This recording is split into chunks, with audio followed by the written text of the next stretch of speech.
You're listening to the Chronicles of a Gooner, the Arsenal podcast.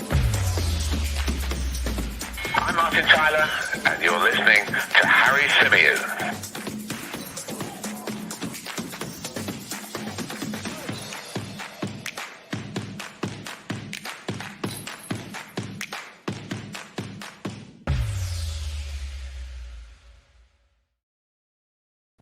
Hello and welcome back to the Chronicles of a Gooner, the Arsenal podcast brought to you by 90 Min. As ever, I'm your host, Harry Symeou, and this edition, as are all our shows through the month of December, is sponsored by our good friends over at Pro Prep.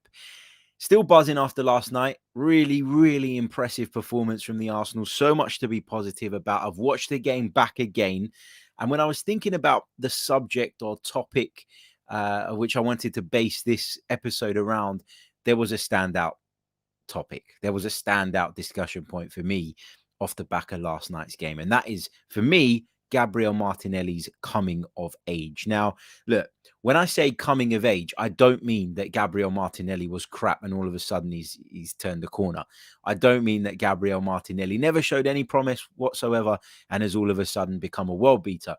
I'm not comparing him to R9 like has been stupidly suggested in the comments. What I am saying is that we're finally starting to see a more complete Gabriel Martinelli. The Gabriel Martinelli that Mikel Arteta feels is responsible enough to hold down a role in this team and be a regular starter. And if you think carefully about some of the things that Mikel Arteta has said about Gabriel Martinelli over the course of his managerial tenure, and you kind of try and read between the lines, you'll come to the conclusion that there's never really been a question mark in Mikel Arteta's mind about Gabriel Martinelli's quality, about his ability, about his work rate, about his attitude. But there have been question marks around his discipline. There have been question marks around his discipline in the sense of positionally. I don't mean he's going to go get himself sent off every week. He's not always felt that he could trust him from a tactical point of view. And I think what Gabriel Martinelli has done incredibly well is worked very hard behind the scenes, made sure that he's shown to the manager that he can follow instruction, that he can take certain things on board, and slightly adapted his game as a result of that, which now means he is somebody that Mikel Arteta sees as a serious contender for a starting place in that team. So, as I say, I do really think that last night we saw the kind of the tip of that, of Martinelli's development. We've seen that Gabriel Martinelli has, in my opinion, not turned the corner because he was never bad in the first place, but has really taken his game up to another level. That's my view. And on this episode, I'm going to tell you guys why I think that, why I feel that, based on having watched the game from last night back once again. Also, want to say a big hello before we dive right into it to all of those of you in the chat box. Hope you are well. Worrying times again at the moment here in the UK. We're hearing of Premier League games dropping like flies, as well as the obviously serious health risk to the general public as well. But it feels like football, which was something that we really held on to during the last kind of lockdown, even if it was being played behind closed doors, it was something that kept us going. And now we're at a point which is very different, where football is getting towards that point where it might need to stop again. And if it does, it's damaging to obviously those who rely on it as a bit of a kind of mental escape from everything else. It's damaging to those who rely on it to give them something to look forward to during a time like this. And fingers crossed it doesn't happen. But, we're getting toward that point that we were at last time, just before the game stopped. Then we came back, project restart, etc., and we got some football. And although it wasn't the football we'd been used to in terms of the tempo, in terms of the pace, in terms of the intensity created largely by fans in stadiums, it was something. And now we're in a place where we could be well going into a break. I wouldn't be surprised. I know that there are question marks and there are fears around, if we do keep postponing football matches, when on earth are we going to fit them in? I think the season's going to have to be extended at the end, but it feels like, as much as I don't want it to happen, look, football stops, my work stops, right at Christmas time. That's not what I want. But I do fear that we are heading that way. And I think just brace yourselves for it. Let's just give you guys a quick reminder that if you haven't done so already, please hit the like button on the YouTube video. Subscribe to the channel if you're new. You know the drill by now. Check out some of our YouTube shorts. Started doing YouTube shorts. Had a few people requesting them. And there is a poll in the YouTube chat, which I'd love you guys to answer, because I get a lot of messages and a lot of kind of tweets and things like that from people saying to me, when are you going to do a watch along again? If you remember, during the lockdown, I did quite a few watch alongs because I couldn't go to all of the games. I was kind of at home. It was a good way of watching the game with company while we were kind of in lockdown. I do quite enjoy doing the watch alongs, but I'm also happy to not do them as well. And unfortunately, that choice has been kind of taken out of my hands when work has come along and got in the way of that. So I'm really interested to know if you guys want to see watch alongs, if you want to see a watch along of Arsenal's trip to Leeds. I'm not going to be attending that because I do have some work that I have to do here in London in the morning, which means I will then not have time to get up to Yorkshire. But if you want to see a watch along, or you don't want to see a watch along, if you think they're crap, if you think they're shit, if you think they're a waste of time, please vote accordingly in the chat box. And if enough of you want the watch along, then I'm happy to do it, as I say. So please give me your steer on that, and I'll go with whatever you guys feel and say. Okay, right. Let's get into it then. Let's talk Gabriel Martinelli. And I want to start with some really interesting comments that I thought that Mikel Arteta made in his post-match press conference last night. Now, at the time of recording the post-match reaction podcast, I had not seen Mikel Arteta's press conference. I had not even seen the game back. I'd only seen the goals and the penalty incident on a very limited highlights package. But one of the things that really struck me from Mikel Arteta's press conference was something he had to say in particular about Gabriel Martinelli. And I'm paraphrasing here because I don't have the exact quote in front of me, but he said something along the lines of, he's not doing everything at 100 miles an hour anymore, which really kind of resonated with me because, as I said, one of the issues that Mikel Arteta has clearly had with Gabriel Martinelli is struggling to trust him to deliver tactically, struggling to trust him to manage the game right, even manage himself right in terms of not burning out too quickly in games. And I think that is telling, that kind of gives me an indication that that's something that the guys have been working on. Martinelli, high impact, all action player, in a lot of ways, he's a typical South American forward, isn't he? If you think back to some of the other examples that have graced the Premier League, Alexis Sanchez, one of our own, was somebody who was incredibly dogged, tenacious, had the technical ability to go with that, as does Gabriel Martinelli. But one of the big kind of features of Alexis Sanchez's game was that he was so intense, hunted the ball down, made sure that he got into the right positions, wasn't afraid to take risks. And you could almost see the anguish on his face when things went wrong. You could see the buzz and the way he would thrive off that when things went right. And, Sanchez is one of those players. Luis Suarez, another player who we might have seen at Arsenal, but for a stupid bid. Carlos Tevez is being mentioned in the chat. There's so many players of South American origin who have come to the Premier League and added that tenacity along with the technical quality and sort of footballing brain. And I think with Gabriel Martinelli, he's the next in a long list of those. He's the next in line. I think the Premier League is a notoriously physical league. It's played at a much higher tempo than a lot of the other big leagues in Europe. And I think that's why these players who have that in their locker tend to thrive when they come to England. I think toward the end of your career, you need to start to adapt your game if that's the type of player you are. I think we've seen with people like Alexis Sanchez, for example, that when you get to a certain point, it's not easy to maintain that level anymore. And it's not easy to deliver at that level week in, week out. So I think there is a lot to be said for how players manage their game towards the twilight of their career in the latter stages where maybe they don't have the fitness to be as tenacious and as all action as they are at this point in time. But that's not something that we need to worry about right now with Gabriel Martinelli. Still incredibly young, still got a long way to go before that's even a concern. But as I say, one of the big things Arteta said was that he wasn't doing everything at 100 miles an hour. And I think what you're seeing is a more mature Gabriel Martinelli.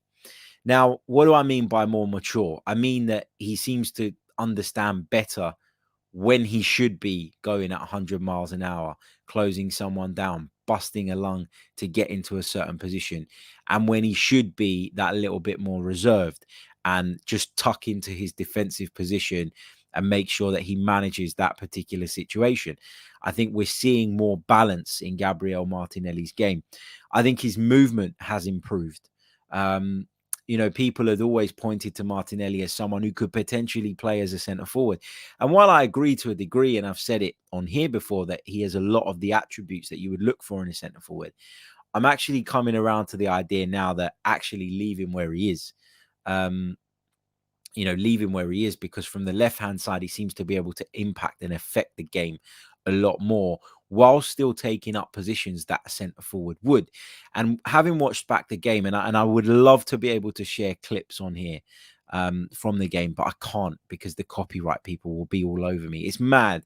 You can go online and abuse someone and abuse tons of people for days, weeks, months, years, and nobody spots it apparently, but the social media companies seem to find copyright breaches at the click of a finger. So I would love to be able to show you clips. I can't. You're going to have to use your imagination. You're going to have to bear with me. But one of the things that Gabriel Martinelli has done incredibly well in recent weeks is get into centre forward positions from the left-hand side.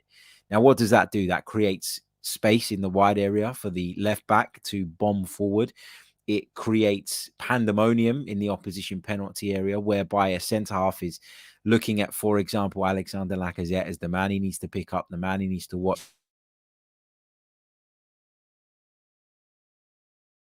Guy he needs to be wary of. And then Gabriel Martinelli comes in from that left-hand side and adds to your worries, adds to your problems, adds to the numbers that Arsenal get in the box. And one of the things we were highly critical of Arsenal last season was we'd work the ball into wide areas very, very frequently. But having done that, we never got enough bodies in the box. And we've improved in that sense as a team overall. But Gabriel Martinelli, for me, has really, I think, added to that in the sense of he is like a guaranteed body that you're going to get in the box more often than not. And I think that's so important. So yeah, I think his movement's got better. I think we've seen a maturity in terms of him kind of pacing himself. Look, I think when you play with the intensity that Gabriel Martinelli does and that Lacazette was playing with yesterday and has been playing with in recent weeks, you look at them and people's first kind of reaction is, well, they can't last 90 minutes. That's no good. Actually, I would question how many players there are in the world that could last 90 minutes playing in that way. And I think in a lot of ways, if you've got the squad depth and you've got a squad in which you trust, as Mikel Arteta seems to be starting to develop now, you are quite accepting of a man as a manager that you'd rather they gave you 150% and you had to make a change with 15 minutes to go. Then you got a half-hearted display, a half-hearted performance. And another really key thing that I felt Mikel Arteta highlighted during the press conference was that Arsenal as a side have been a lot better defensively from the front.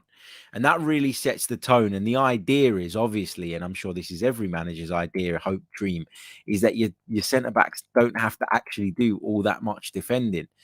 And last night, I think, was an example of that, where Arsenal were so good at defending from the front, so good at defending with the first couple of lines, that the centre-backs were rarely troubled. They were on a couple of occasions, but they were rarely troubled to a point where you were incredibly fearful. So I think that there's a lot to be positive about. And Gabriel Martinelli, when I say coming of age, again, to reiterate the point, I don't mean has all of a sudden become a great player when previously there were question marks around that.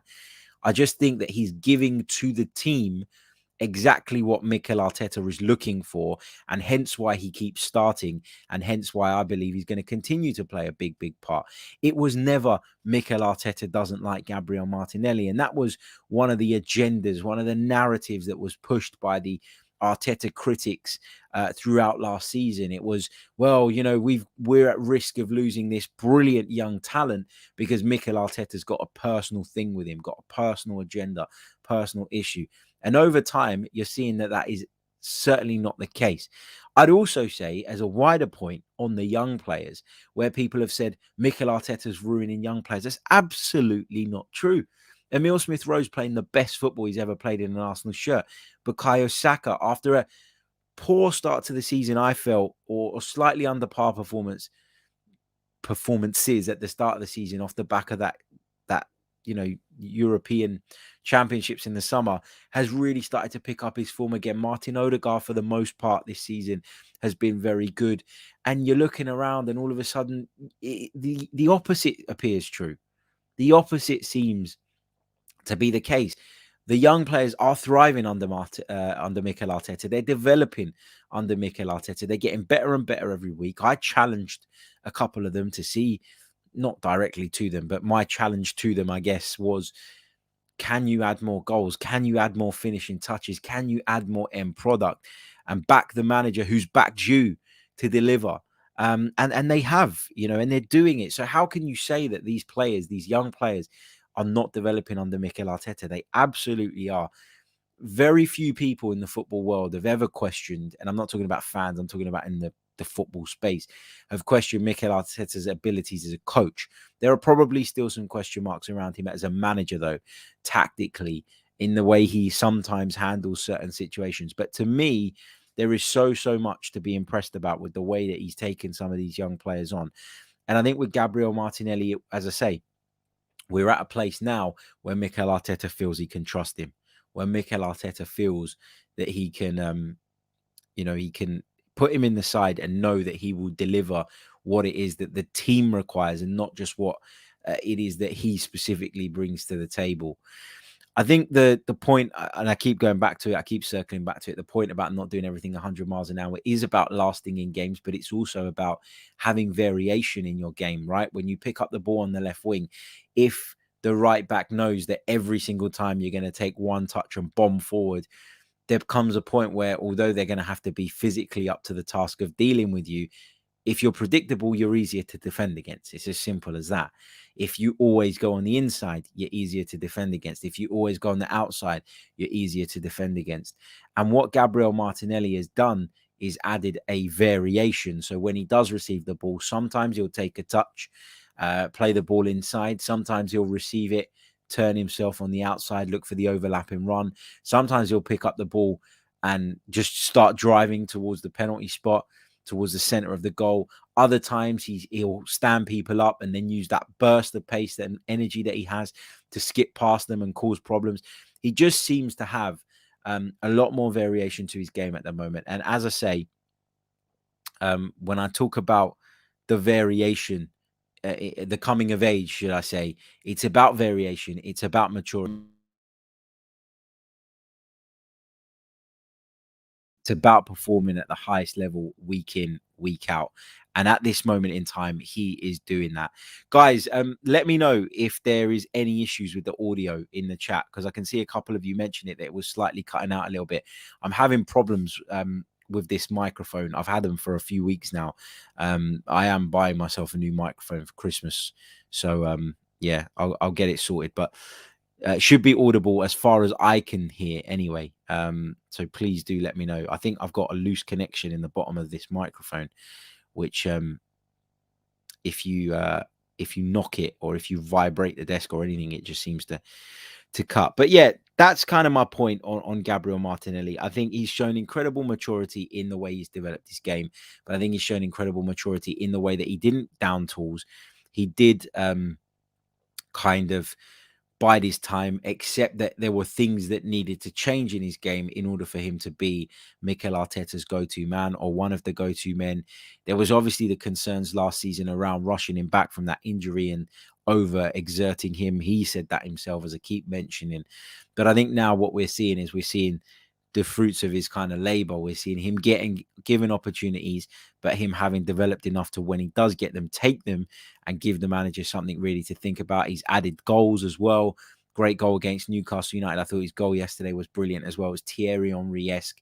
The way he was played in by Laka, took that touch out of his body and just guided it into the far corner. So much to be positive about. And we've got a real player on our hands. And the great thing is, he's not the only one. He's not the only young player in this side that is developing every single week. There's so much to be excited about with Arsenal right now. But that doesn't mean that there aren't going to be bumps in the road. That doesn't mean we're not going to drop points. That doesn't mean we're going to be immaculate and we're going to win the Premier League this season. You know, it's all about tempering those expectations, but at the same time, understanding that something good is happening at Arsenal, and people don't always want to accept it. And as I've said before, even if we got to the point where the results took a turn for the worse again, and Mikel Arteta was, let's say, fired, I don't think he will be this season, but if he was, you would still, if you were fair, look back at this period of time and say, if we were to go on and be more successful in the future, that a lot of that success would have been built upon the platform created by scrapping loads of the dead wood, developing behind the scenes players like Saka, Smith Rowe. Like Saka has developed so much, I think. I think the way he takes people on and the way he carries the ball into the penalty area, does it so much more confidently than he did before. I think with Emile Smith Rowe, he's added goals to his game. That's been done on the training ground. You know, I never would have backed Emile Smith Rowe to score goals prior to that. I thought everything leading up to his play, leading up to that final moment in his play was really good. He was a bit like an Alex Iwobi. Wonderful dribbler, good passer of the ball, but give him the ball on the edge of the box and he can't even generate the power to get a shot off, let alone beat the goalkeeper. And he's really developed. Martinelli now looks a far more sophisticated player. So all of these things are down to coaching behind the scenes. Obviously, the players have the talent, and that talent is going to naturally grow as the years go by, but it has to be nurtured right. And I think it is being nurtured right. And for Gabriel Martinelli, we're at a point now where I believe we're seeing, as I say, a much more sophisticated and mature player who will undoubtedly continue to have an impact on our season. Let's go over to the super chats. Let's go over to the questions. Had to cut the Q&A a little bit shorter than I would have liked on last night's post-match reaction podcast, but it was nearly 1 a.m. and I had a really early start this morning, which is why I've got bags under my eyes and I probably look all over the place. So I'm going to take some of your questions on this episode to make up for that as well. But before I do that, let me just bring you guys a quick message from our sponsors over at ProPrep. They're kindly sponsoring the Chronicles of a Gooner podcast for the month of December. ProPrep is the perfect study tool for university students undertaking science, technology, engineering, or maths related modules, and it can halve your study time. ProPrep provides bite-sized videos relevant to the module or course, which can be accessed from any device at any time. It's already helped over 500,000 students to pass their exams. They provide customized STEM study tools that match your syllabus. Long lectures are condensed into short and clear video tutorials. And after the videos, you can go through what you've just learned with interactive exercises and practice questions so that you'll be ready. You can even submit questions to the ProPrep professors and receive a video answer within 24 hours. ProPrep created a special offer just for our listeners. All you need to do is go to their website, proprep.uk/info/football for more information. And from there, you can sign up to a free 30-day trial without putting in any credit card information. The link is in the description. Check it out. Supporting ProPrep means you're supporting the Chronicles of a Gooner. That's PROPREP. Check it out, ProPrep, the ultimate study tool. And we thank them for their kind sponsorship. Right, get those questions in. Let's come over to the chat box now for the remainder of the show. There are 47 likes on the board, but there's over 200 of you watching. Make sure you smash the like button if you haven't done so already. It really does help get the videos and the podcast out to as many people as possible. Also, please vote in the poll in the chat if you're watching us live on YouTube at the moment. I want to know, do you want to see a Chronicles of a Gooner live watch-along of Arsenal versus Leeds? If for those of you who haven't seen one of my watch-alongs before and are maybe not going to get to watch the game, they're a bit more like a commentary than they are your traditional watch-along. That's because I am a commentator and still learning as a commentator, of course, but yeah, that's the way I like to do them. So I like to commentate on the match, I like to give you my thoughts and insight and interact with you guys in the live chat throughout the show. So please let me know if you want to see that, and if you do, we'll get that done. Right, Big thank you to Said Abdullah. Thank you so much, mate, for your very kind donation. He says wants to make a point about Arsenal's back four. He said Arsenal's back four won 100% of their ground duels versus West Ham. Takehiro Tomiyasu won 5 out of 5. Ben White 2 out of 2. Gabriel 2 out of 2. Kieran Tierney 3 out of 3. That's impressive. It is impressive, and it's really impressive when you consider that Michail Antonio, who is widely feared in the Premier League and is renowned for not just being a good goal scorer, but being incredibly difficult to deal with physically. When you think about that and you take that into consideration and you look at those stats, that's really impressive. You're right, mate. And thank you for sharing that. Thank you as well for your kind donation. Right. Let's see what else we've got. A couple of you on the audio. Yeah, I know that it's cut out twice. So yeah, I knew about that because the sign popped up on my screen. So thank you. Let's see what we got. Patrick Carlson says, will we rotate on Saturday? This is really interesting, and it's what I want to talk about on the podcast tomorrow, because I said that we might have seen a slight rotation yesterday. We didn't see that in the end, a slight rotation against the team that played against Southampton. I think we might see a couple of tweaks for the game against Leeds United. But I guess if we are seeing, look, first of all, if the game goes ahead, if we are seeing that it looks likely the Premier League is going to stop, then Mikel Arteta might feel that he can get away without making so many changes or without rotating as significantly because of the Christmas schedule then looking slightly different. Now, I don't know that the Premier League is going to stop, but we've just heard before we've come on air to record this that Leicester versus Tottenham is the latest game to fall casualty to the COVID-19 pandemic. So it's looking like something's going to have to be done. It's looking like we're going to have some kind of circuit breaker or whatever the decision might be. But yeah, I think the club will be monitoring that. I think Arteta will be keeping a close eye on that. And as I say, if he feels that he can get away with playing the same team because then they don't have a game in such close proximity due to postponements, etc., then he might be tempted to stay with as close to that side as he possibly can. Let's see what we've got.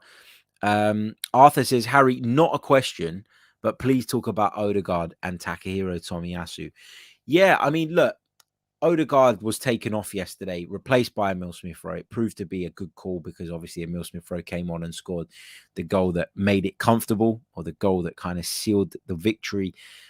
But I think Odegaard was good again. And I think, look, he's got 3 and 3. He had 3 and 3 going into this game. He didn't score yesterday, but I still thought he contributed.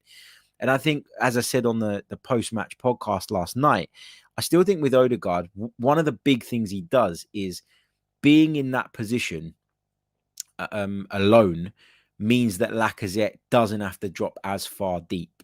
And in doing that, I think Lacazette gives us more of a focal point, can link up more closely with Martinelli and Saka or whoever it may be who have been named around him. He gets into the score. He gets into scoring positions more. Scored a brilliant goal at the weekend against Southampton, and then obviously won us the penalty yesterday by being in the penalty area. I know that's where you want your number 9 to be, and that seems like a bit of a given. But actually, one of the criticisms people have had of Lacazette is that he does drop too deep too often. So to be able to kind of facilitate a way in which he can play in and around the box, which is where we want him ultimately, is largely down to Martin Odegaard being effective in that position. Was watching him very, very closely yesterday from a different viewpoint in the stadium, always leading the press, always setting the tempo. And I talked earlier on about the need to defend from the front, how important Mikel Arteta views that. And he is the perfect player for that, in that he is intense. He does press. And he doesn't only press himself, he encourages and demands that the players around him also join in the press. Because as we've said time and time again, a press without unity is not effective. A press needs to be done in unison, and it needs to be done cleverly. It's a structured thing. It's not let's all sprint to the ball as quickly as we possibly can. Presses are done in waves. Presses are done in a structured way, as I say.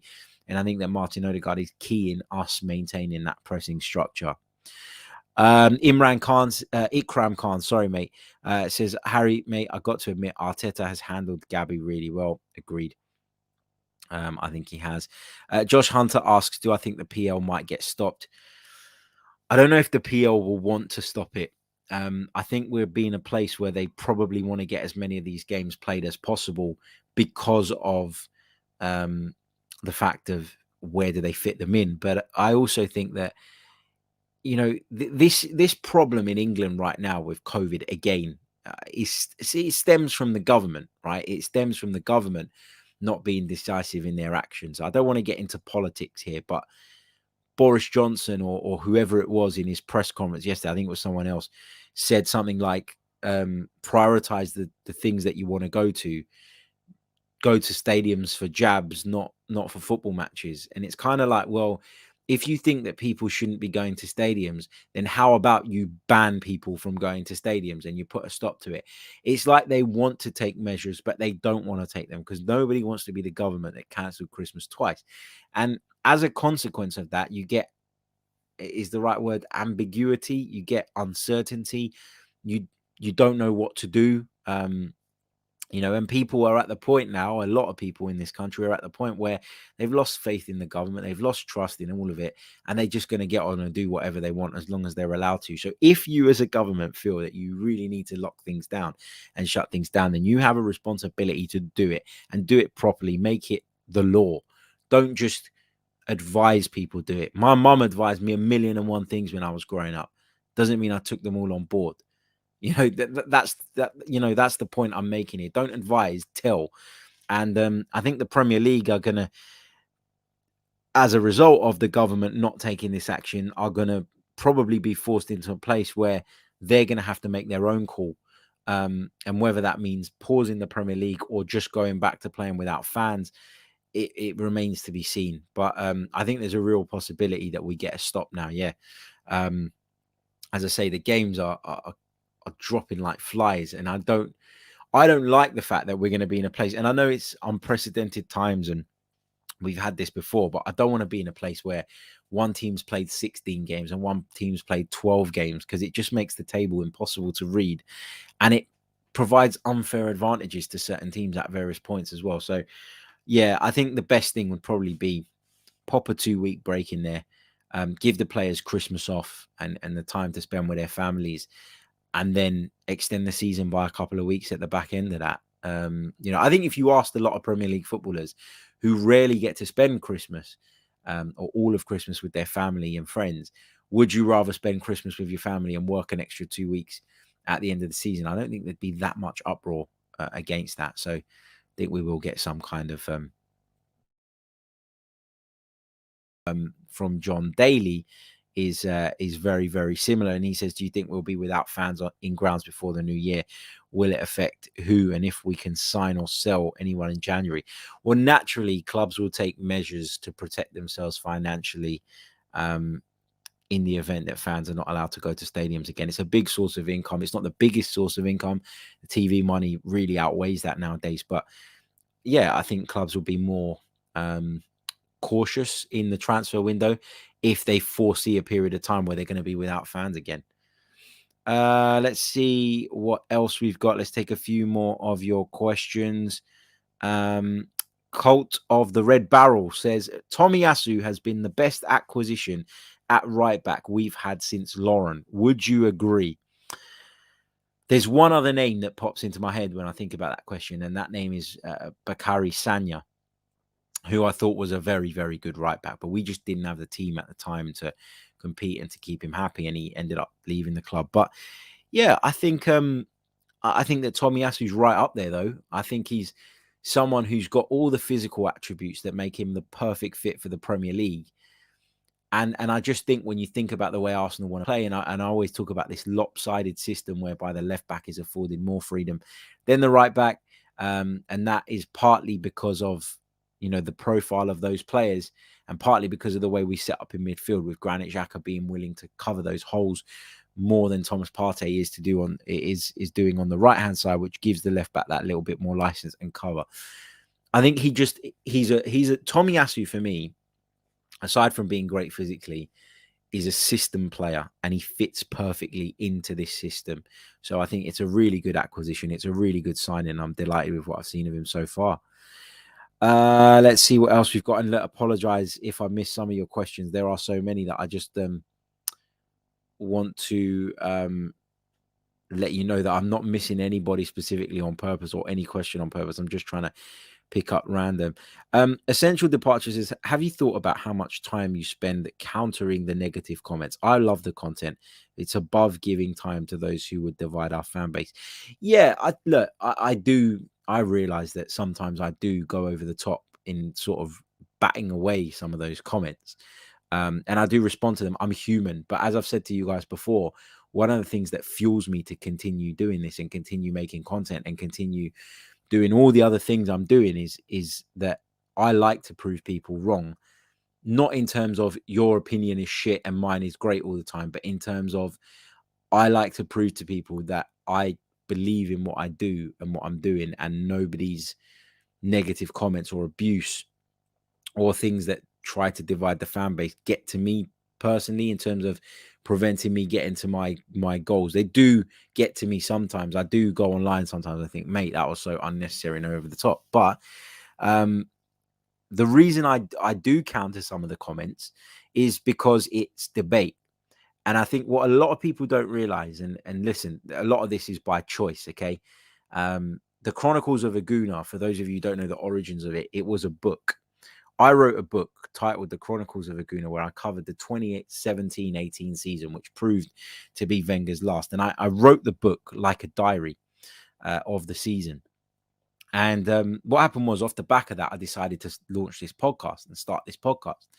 And I was talking by myself in front of a camera. And I think one of the reasons I love this community that we've built is because this podcast with one man, a lot of the time we do have guests on. Of course we do. We've got a guest coming on later. Football.London's Kaya Kainak is joining me for this evening show. So we do get guests. But for me, one of the things that makes this so great is that in having the debate with the chat, I can keep the conversation going by myself.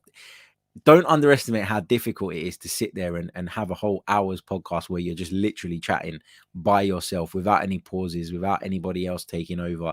It's not easy, but it's made easier, a lot easier, by the fact that there is some debate in the comments and it gives me stuff to talk about. So yeah, I do pay too much attention to it sometimes, but I do think it is part of what's good about this show as well. Maybe not good. That's me blowing. Forget that.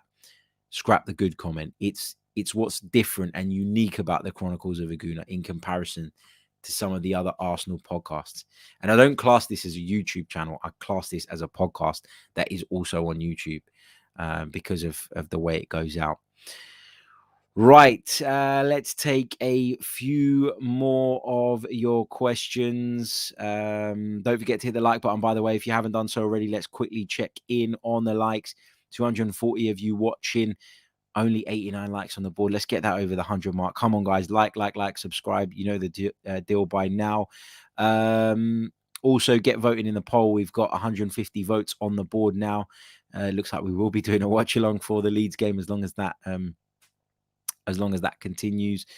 Right. Let's take this one from Izzy. What positions would you address in January, Harry?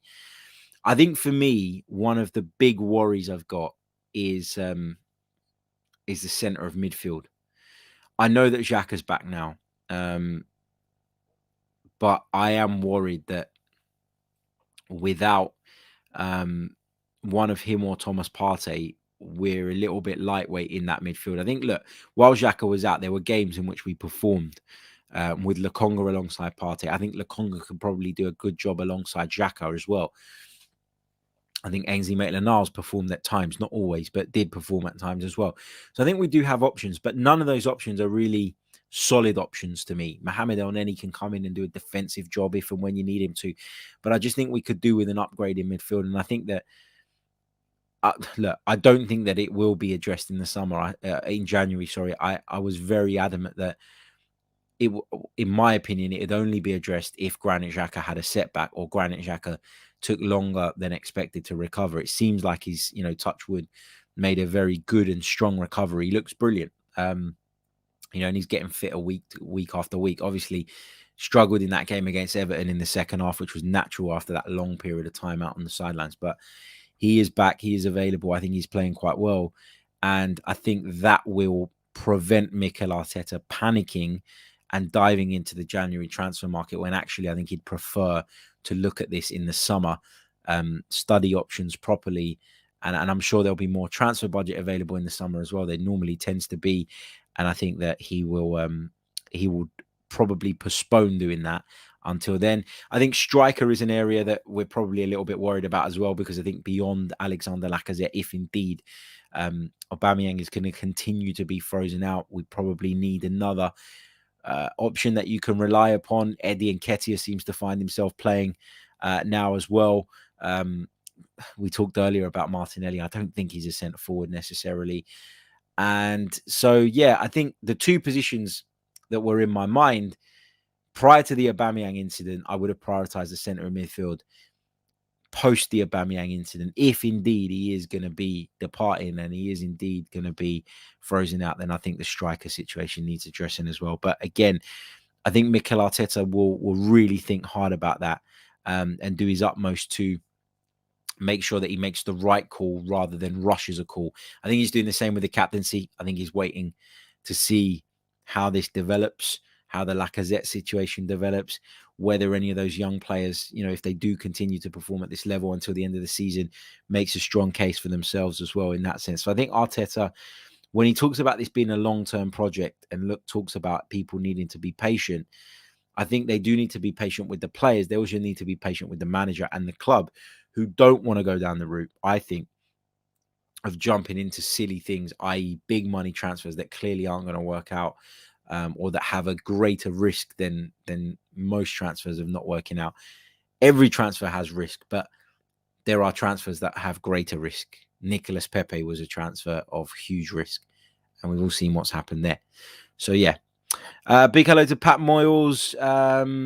Big hello to Izzy, who says, I talk to myself all the time, but I don't call it a podcast. Love that. Let's see. Michael Carpenter says, thoughts on us pushing on at 1-0 in the past couple of games? Yeah, I think we've done that better.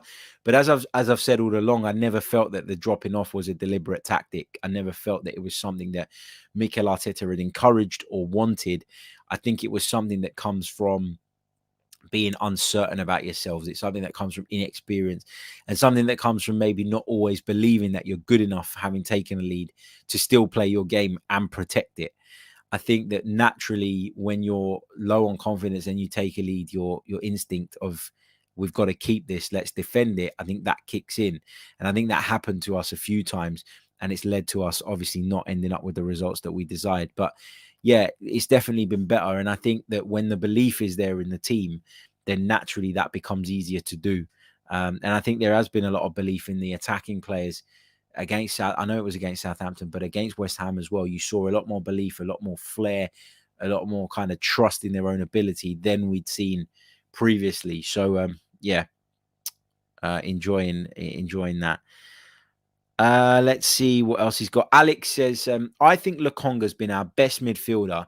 Slightly upset he's been benched, but I understand why. I understand this viewpoint. I really, really do. But let me give you kind of my take on this. So Lokonga's been good, but there have been signs of naivety with Lokonga. And that naivety can be either holding on to the ball too long, which we saw Granit Xhaka do on one particular occasion yesterday. So I'm not saying that issue is exclusive to young players. It's a problem for others at times as well. But I think there have been signs of naivety. I think he's given the ball away a couple of times in dangerous areas, maybe put people under pressure when he didn't need to. That doesn't, though, for a second outweigh all the good he's done. I think he's been very progressive in his passing, very brave, very confident, and he slotted into the team really, really well during Xhaka's absence.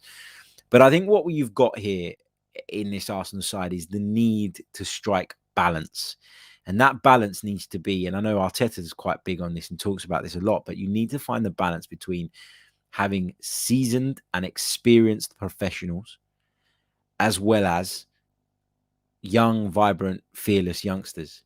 And I think that we were talking about, Aubameyang's not in the team right now, right? And I think in Aubameyang making way and Granit Xhaka coming in, you've replaced the senior player, which means you can then bring in another young player. Does that kind of make sense? It might not be looked at as basic and as simple as this, right? And a lot of this is down to who's available and who's not. But I think that Mikel Arteta looks at his team and insists that there are at least 3-4 of his what he'll call leadership group players on the pitch to accommodate the young players that he wants to get a look at. I think people like Xhaka give him that solidarity. They're reliable in the sense that their attitude's always going to be right, and most of the time what you're going to get from Granit Xhaka.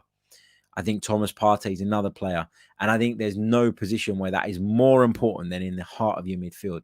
And so I think having that Xhaka Partey pivot gives Mikel Arteta the confidence that he can play a Martinelli from the start, and he can trust some of those young players that little bit more.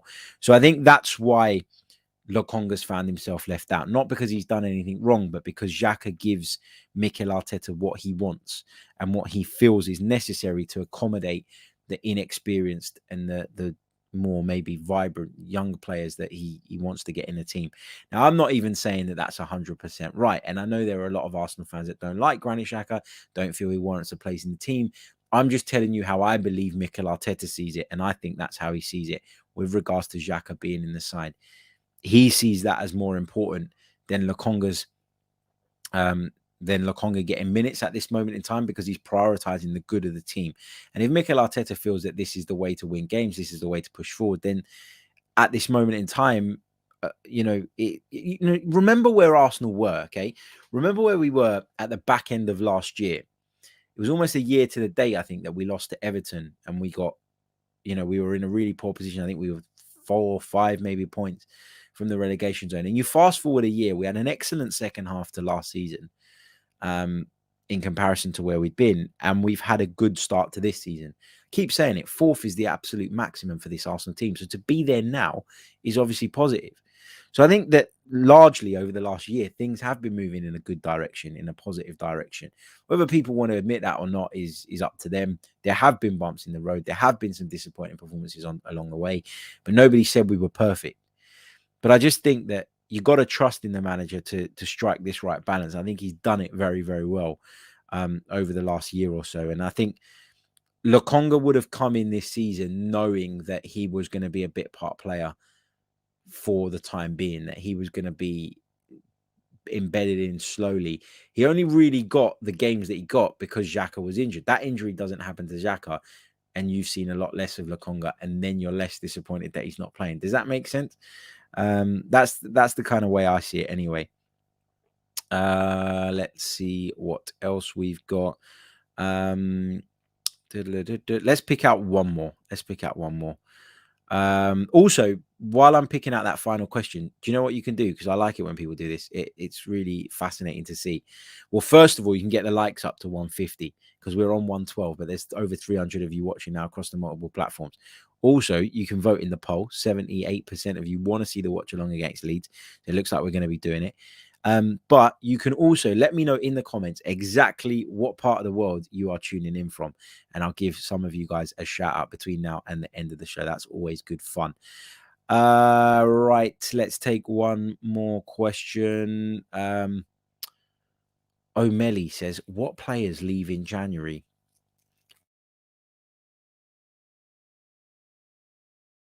There he goes. The audio's gone again. Back. I'm not sure that anyone leaves in January. I'm not sure that Arsenal will want anyone to leave in January, with the exception of maybe Sead Kolasinac. But with the injury he's got, I don't know if that's going to happen. Will Aubameyang leave? I guess is the big question. Again, totally depends on what happens in the transfer market. Totally depends on whether somebody is interested in taking him away. Totally depends on whether someone is willing to offer him the kind of contract that he wants or sees as fair. I think for me with Aubameyang, if he has really fallen out and he is really disgusted with Arsenal and Arteta and really is upset about the whole situation, I'm really interested to see how he's going to respond. Is he going to get his head down, work hard, train, and force his way back into the squad because he's good enough to be in the squad. There's no question about that. Or is he going to throw his toys out of the pram? In which case, if you're going to throw your toys out of the pram, then do what needs to be done to facilitate a move. You're going to see if he's a mercenary. You're going to see if it's all about the money. As we've seen with so many players over the years who have dug their heels in, wanted to stick to a really big contract, claimed that it was all about football, but really monetary issues were at the forefront of their thinking. So, yeah, I don't expect Aubameyang to leave in January. I think it's going to be difficult to find someone to take him on. But I don't think Arsenal will be actively looking to move players on. I think they'll be alert to the market if indeed opportunities present themselves, i.e. players coming in. But I don't think you're going to see an awful lot of movement one way or the other if I'm predicting what the window is going to bring. But I didn't predict that we would do so much business last summer, so I could be proven wrong for sure. Right, let's say some hellos. Don Juan joins us from Brixton in Southampton. The King of Prussia joins us from Valhalla in New York. We've got JM in Melbourne, Australia. Quasi's in Ghana. Essential Departures in New Brunswick, Canada. We've got Gam Sola is in Morocco. Wow. Chad is in Tulsa, Oklahoma. Brian's in Toronto. Arsenal Granny's in Texas. We've got Westchester. The King of Prussia, you're in a few places, or is that part of the address? I don't know. Lewis Cooper's in Preston. What else we got? Martin is in Southern Georgia. We've got Alex at Wembley Stadium. What are you doing there? You're going to win the FA Cup. Steve is in Kent. Lewis Cooper says big up the American fans. Yep, indeed. Riddy's in Birmingham. What else have we got? Aaron says cheers from the Lake of Constance at the Germany-Switzerland border. Tezzy's in Cork Island. We've got Raymond in Dubai. Matt Tomo pointing out that whoever's in Valhalla is like 20 minutes away from him. Go and have a beer. Watch a game of football together. Fido is in London. Craig is in Ayrshire, Scotland. And yeah, brilliant stuff. We've got Gooners all over the world. I just want to take this point as well before I wrap up. I know I said it was the last question, but it's a really good one from Dave, who says, do you think Barcelona will take Oba because of Aguero's retirement? That's really interesting, isn't it? Of course, Sergio Aguero, who is a Premier League great, there's no doubt about it, sadly called time on his career yesterday after being diagnosed with a heart condition. Yeah, Barca might be on the lookout for a striker, but Aguero, I don't think has he played for Barcelona? I don't know this. As I keep saying to you guys, I'm not massive on Spanish football. But Barcelona have been without him for now. I wonder if they'll delay till the end of the season just because of finance. Finance has been a massive problem for Barcelona of late. And I wonder what impact that will have. I think in an ideal world, they'd love to bring in a striker, given that they've now lost Sergio Aguero. So, yeah, I'm sure they'll be looking at it. I'm sure they'll be thinking about it. But can they do it from a financial perspective? That is the big question. But it's a great question, Dave. And it's a situation we'll be keeping a close eye on over the course of the January window. Remember, we'll be bringing you Transfer Daily shows throughout the January window. We can talk about the Arsenal business, and we'll also keep you across what's going on in the rest of the Premier League as well. Just in the event that everything's dry and dead with Arsenal. But there you go. Right, we're going to leave it there. Thank you all so much for tuning in. Apologies for the audio issues on a few occasions during this episode. I know the audio cut out just momentarily a couple of times, so I do apologize. Please do hit the like button if you haven't done so already. We're 25 likes away from 150. Get voting in the poll. Subscribe to the channel if you are new. I'd love to get to 20k subscribers on the Chronicles of a Gooner YouTube channel by the end of the season. That's my goal. That's my ambition. I think it's going to be difficult because the subscriber rate has slowed down a little bit over the last few months, but it's not out of the realms of possibility. So please do subscribe if you are watching and you're not subscribed at this moment in time. Turn on the little bell icon so that you get notifications every time we go live and put out a show as well. I'll catch you all next time. Until next time, goodbye. Take care. See you later.